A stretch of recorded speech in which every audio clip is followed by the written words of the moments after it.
Bonjour Gilles. Bonjour. Donc tout d'abord, toutes mes félicitations à l'occasion de la naissance de votre petit garçon. Et ma première question concerne votre choix de l'Ukraine comme destination de la GPA. Donc pourquoi en fait vous avez fait ce choix et pas un autre? Ah, il faut que j'aille vite parce qu'une GPA, c'est toujours une longue histoire. J'ai épousé une Africaine, je suis français. Elle avait besoin d'un dos d'ovule en France. Malheureusement, à cause de la législation française, il fallait qu'on trouve une donneuse noire qui n'ait pas d'hépatite. On n'a pas pu trouver en France. En plus, les donneuses ne sont pas rétribuées. Donc on a eu des donneuses bénévoles, mais qui avaient de légères traces d'hépatite, comme beaucoup d'Africaines.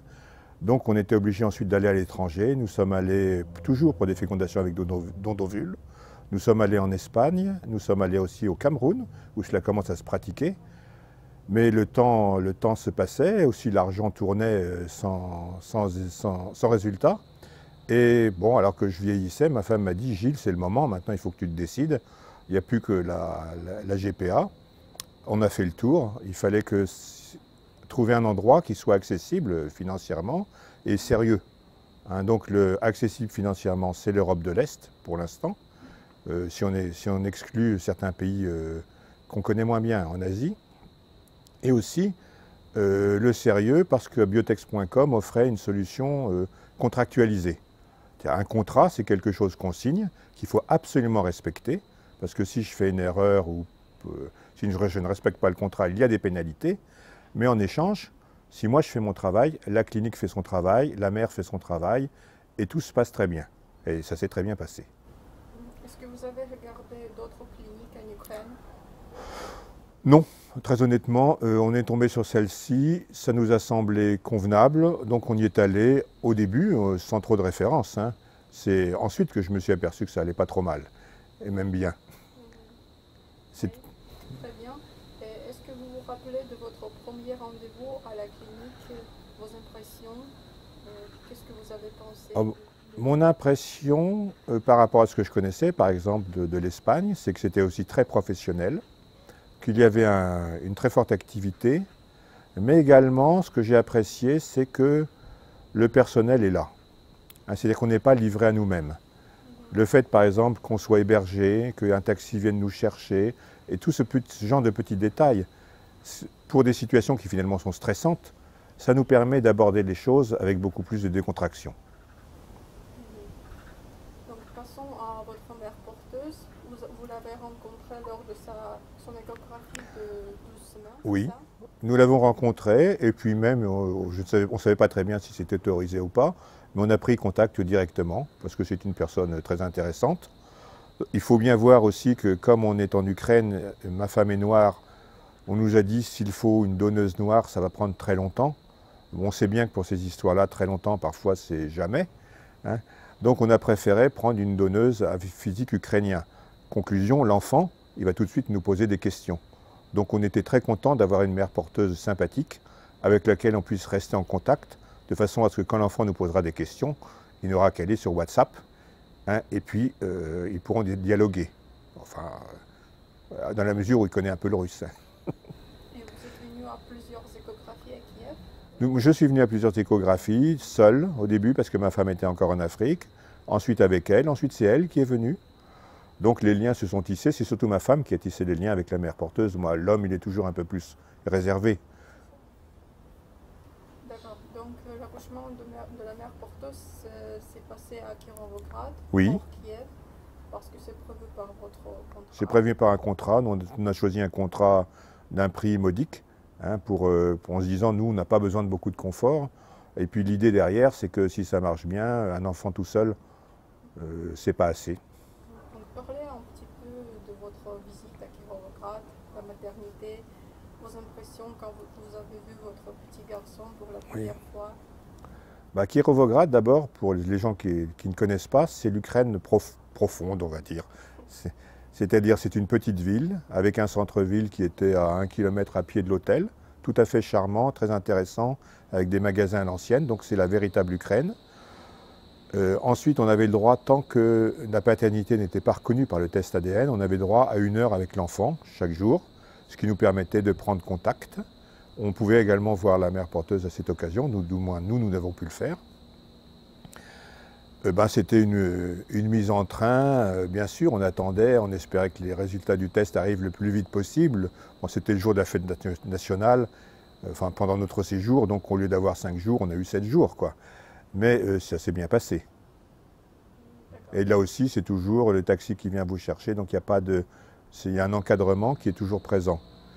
Bien sûr, on n'avait pas besoin d'interprète quand on était à la clinique avec l'enfant, à la maternité, parce que le personnel sait très bien se faire comprendre. Et puis on sait de quoi il s'agit. Nourrir un enfant, bien le porter, tout cela, c'est pas compliqué. Et je sais que vous avez choisi un prénom intéressant pour votre garçon. C'est donc quoi le prénom? C'est Herman Froid. Pourquoi? Parce que c'est un vieux prénom français qui date du IVe siècle, qui veut dire la paix de l'homme de guerre. Pourquoi? Parce que je me suis dit, ce petit garçon, il a une mère africaine, un père français, une origine ukrainienne aussi en partie. Donc je voulais lui dire, tu choisiras ton identité, mais si tu veux choisir une identité française, elle est bien ancrée. Voilà, donc quand vous êtes revenu à Kiev, la procédure de préparation du dossier pour l'ambassade a commencé. Vous avez souhaité un laissez-passer ou un passeport? Pour l'instant, j'ai demandé le laissez-passer. Bon, j'attends encore. Si je n'ai pas la réponse demain matin, je téléphone. Ça devrait bien se passer, puisque c'est un délai dont on m'avait dit 4 jours. Apparemment, ça approche plutôt la semaine. Mais ce n'est pas un problème. Et puis, au risque, même si c'était en retard, il faudrait juste décaler un peu un billet d'avion. Ce n'est pas des choses qui doivent nous inquiéter. Depuis que l'enfant est là, j'avoue que...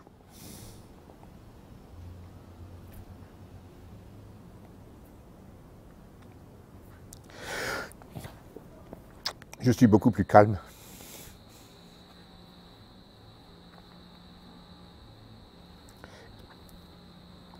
Et tous les petits problèmes qui me gênaient n'existent plus.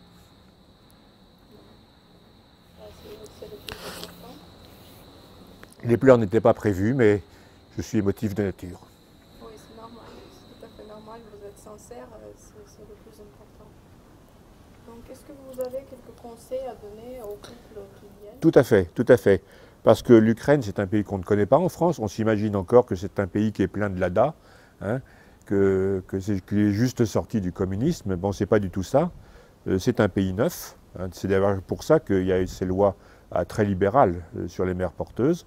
C'est un pays où il y a des riches et des pauvres. Il ne faut pas se cacher que si on peut venir ici également, c'est parce que le niveau de vie n'est pas très élevé, ce qui explique la qualité de l'encadrement qu'on a eu, aussi bien par le personnel de la clinique, et puis également le choix de la mère porteuse.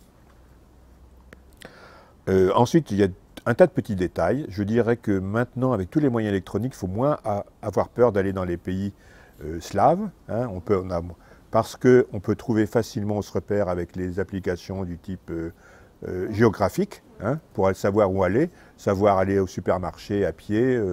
On peut également prendre des taxis avec l'application de type Uber. Bon, c'est pas toujours parfait, on n'arrive pas toujours à se retrouver, mais c'est très facile. C'est très facile. Et d'autre part, je conseillerais à tous les Français d'essayer d'apprendre un peu, non pas le russe, on n'est pas obligé de le parler, mais d'apprendre l'alphabet. Parce que quand on se promène dans un pays slave, il y a un tas de devantures avec on ne comprend rien. Et en réalité, si vous allez apprendre l'alphabet, vous allez s'apercevoir que ce que vous ne comprenez pas, c'est supermarket, c'est notarius, notaire, que des choses c'est afto pour l'auto, que des choses qui se repèrent. Donc si vous faites ce petit effort, vous ne serez plus illettré, vous ne serez plus que semi-illettré, parce que ce n'est pas en quelques jours qu'on peut vraiment déchiffrer tout ce qu'il y a autour de nous. Donc je dirais, il faut y aller, c'est beaucoup plus simple qu'on ne croit. D'abord, il y a le fait qu'on est bien entouré par la clinique, et d'autre part, avec tous les moyens modernes et un petit peu d'effort personnel, vous vous trouverez très bien en Ukraine. Et côté documents, qu'est-ce qu'il faut d'un couple pour redémarrer le programme? À côté documents, Acte de mariage? Ah oui, excusez-moi. Il faut être de préférence, il faut être un couple constitué. Il faut également que l'un des deux puisse donner son ADN, que ce soit la mère ou le père. Il faut également avoir la somme d'argent qui est prévue, hein, puisqu'il y a un contrat, on ne rigole pas avec ça. Compter un peu plus pour faire les allers-retours, pour accompagner la mère porteuse lors des échographies, parce que si la mère porteuse est bien accompagnée, elle sera heureuse, l'enfant sera mieux, tout se passera bien.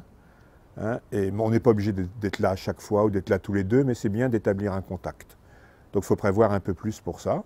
Pour le reste, il n'y a rien de spécial. Et quand vous serez en Ukraine, d'abord vous êtes nourri, logé, et ensuite le petit superflu, pour tout ce qui est produits courants, est très bon marché pour les Européens de l'Ouest.